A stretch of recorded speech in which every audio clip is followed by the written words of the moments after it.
नमस्ते and good morning.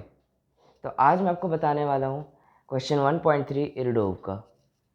तो चलिए देखते हैं।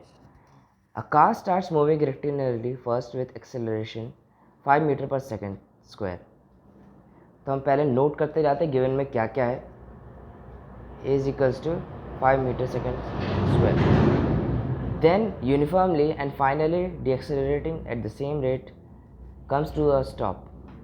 इसका मतलब है कि पहले गाड़ी एक्सेलरेट कर रही है, फिर यूनिफॉर्म वेलोसिटी के साथ मूव कर रही है, फिर डी एक्सेलरेट कर रही है।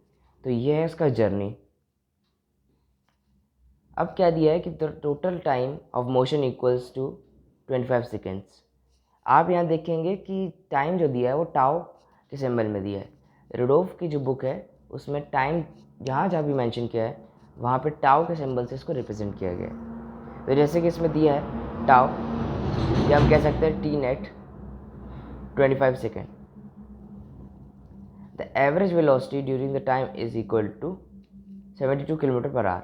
अब यहाँ पे आप देखेंगे कि भाई ये मीटर पर सेकंड स्क्वायर में है, ये सेकंड में, और ये तो हमें किलोमीटर पर आवर में दिए, वो कन्फ्यूजन हो जाएगा। पहले हम चेंज कर लेते हैं।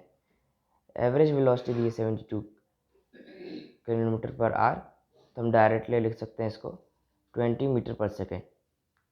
How long does the car move uniformly. अब ये क्वेश्चन है। अब अगर इसको अपन देखा जाए तो यहाँ पे जो बात कर रहा है, यहाँ पे कहीं भी इंटीग्रेशन डिफरेंशिएशन नहीं है, मतलब कर्व नहीं बनेगा। तो हम डायरेक्टली अगर ग्राफ से करें तो बहुत ईजी पड़ेगा क्योंकि स्ट्रेट लाइन है। अब अपन ग्राफ बना लेते हैं। तो ये मैं इसको देता हूँ नाम मेथड 1, ग्राफिकल मेथड। तो पहले हम ग्राफ बना लेते हैं। अब ग्राफ भी कौन सा, हमें पूछा है how long does the car move uniformly. Velocity दी है, एक्सेलरेशन दी है। तो अगर हमें टाइम निकालना है तो हम बेसिकली इसको डिस्टेंस के साथ रिलेट करेंगे, क्योंकि यह यूनिफॉर्म वेलोसिटी के साथ कनेक्ट होता है। तो डायरेक्ट हम वी टी ग्राफ बना लेंगे। इसका एरिया आ जाता है डिस्टेंस ट्रेवल, डेल एस, इसको अपन यूज़ करेंगे।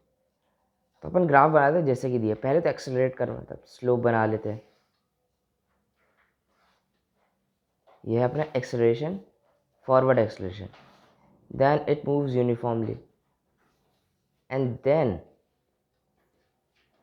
comes down। अब क्वेश्चन के हिसाब से ये जो वेलोसिटी अपन ले लेते हैं वी नॉट, एक वी नॉट वेलोसिटी उसकी फाइनल वेलोसिटी थी जब वो एक्सेलरेट कर रहा था। और सेम रेट के साथ ये भी देख सकते हैं कि डी एक्सेलरेट भी कर रहा है। तो एक कंक्लूजन हम यहाँ से निकाल सकते हैं कि जब एक्सेलरेशन सेम है, टाइम सेम है, और साथ ही साथ जो स्लोप है वो भी सेम है, चाहे वो मॉडुलस सेम हो दोनों का, मतलब नेगेटिव है, तो पर दोनों का एरिया तो सेम होगा। तो इस बात को बहुत अच्छे से नोट कर सकते हैं। This area equal. अगर ये टाइम टी नॉट है तो ये भी टाइम टी नॉट ही होगा ना भाई। एक्सेलरेट भी उतना ही कर रहा है, डी एक्सेलरेट भी उतना ही कर रहा है, सब कुछ सेम है, बस स्लोप चेंज है। एक आगे बढ़ रहा है, एक पीछे बढ़ रहा है, दोनों का एरिया, मतलब दोनों का टाइम भी सेम होगा। अब इसको अपन टी एज्यूम कर लेते हैं। पहली इक्वेशन तो आ जाएगी t plus 2t0 is equals to 25। तो भाई हमें तो यहाँ पे पूछा है कि यूनिफॉर्म वेलोसिटी के साथ कब मूव करता है, मतलब हमें टाइम टी से मतलब है, टी नॉट से नहीं। तो पहले तो हम टी नॉट की वैल्यू टी के फॉर्म में निकाल लें, जैसे कि आगे जाके प्रॉब्लम ना हो। T nought is equals to 25 minus t upon 2। हमने ये देख लिया। अब क्या करना है, जैसे कि हम जानते हैं एक्सेलरेशन दिया है 5।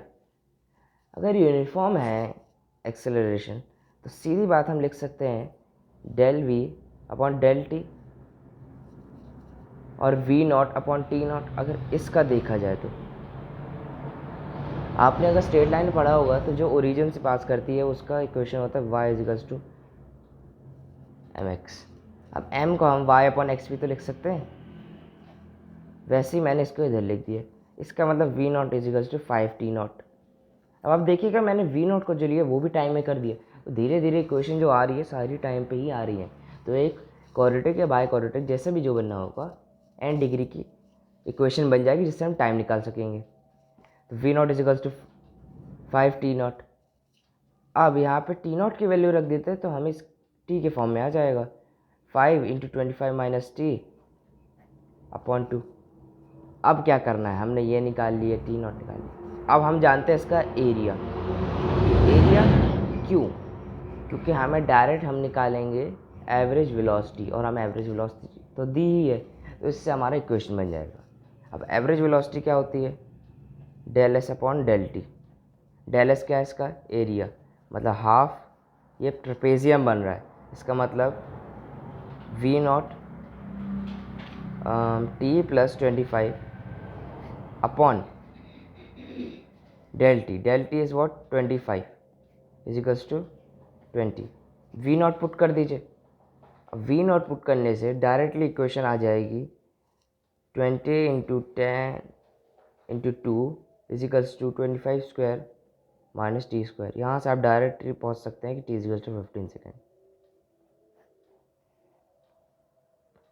अब भाई हमें ये भी नहीं करना, हमें ग्राफिकल मेथड थोड़ा टाइम लिमिटिंग लगता है। टाइम बहुत जल्दी, कम टाइम में आप कर सकते हो क्वेश्चन ग्राफ मेथड से, बट हमें इक्वेशन से करना है भाई, क्योंकि हमें ग्राफिक कन्फ्यूजन होता है। कई बार होता है कि ग्राफिक कन्फ्यूजन होता है सर, तो इसके लिए एक डायरेक्ट मेथड है, डायरेक्ट फार्मूला बनाया कि बहुत ही रेयर यूज़ होता है। डायरेक्ट हम लिख सकते हैं, ये फार्मूला आप देख लीजिएगा, अच्छे से देख लीजिएगा, नोट कर लीजिएगा।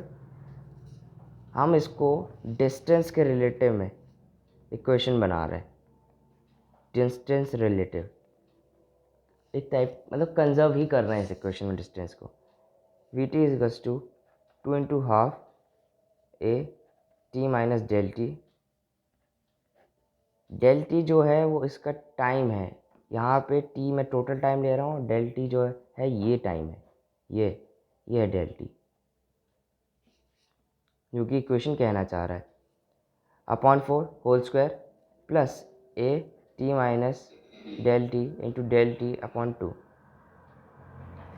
अब इसको आप पूरा सॉल्व कर लेंगे तो आखिरी में आपके पास आएगा del t = x time into 1 - 4 average velocity upon a t. इसको आप पूरा सॉल्व कर लेंगे जो गिवन है अपने को, तो हमें निकल जाएगा टाइम, और जो टाइम आएगा डेल टी उसका ड्यूरेशन होगा 15 सेकेंड। तो हम ऐसे ही आंसर को पहुंच सकते हैं। देखिए कोई भी क्वेश्चन हो ना, आप पहले, मेरे हिसाब से अगर सोचा जाए तो आप पहले ग्राफिकल मेथड पे जाइए, ज़्यादा इजी रहता है। उससे क्या होता है कि हम एरिया वाइज, स्लोप वाइज, जिसकी मतलब जिसकी कोऑर्डिनेट ज्योमेट्री अच्छी हो, वो आराम से इजीली ग्राफ से कर सकता है क्वेश्चन। जब स्ट्रेट लाइन, सर्कल्स और पैराबोला, इलिप्स, इस सब का नॉलेज होना चाहिए, इसलिए आपका निकल जाएगा आंसर। और ज़्यादातर आप ग्राफिकल मेथड ही यूज़ करें, क्योंकि सामने वाले को ही पसंद आएगा कि भाई आपने कैसे किया, और हम भी सेटिस्फाइड हो जाएंगे, क्योंकि इक्वेशन से कई बार होता है कि आगे पीछे हो जाता है, और इक्वेशन से कई बार रूट्स की इरेशनल ये सब गलती कर देते हैं। तो आज के लिए इतना ही, थैंक यू, और आपका दिन अच्छा हो।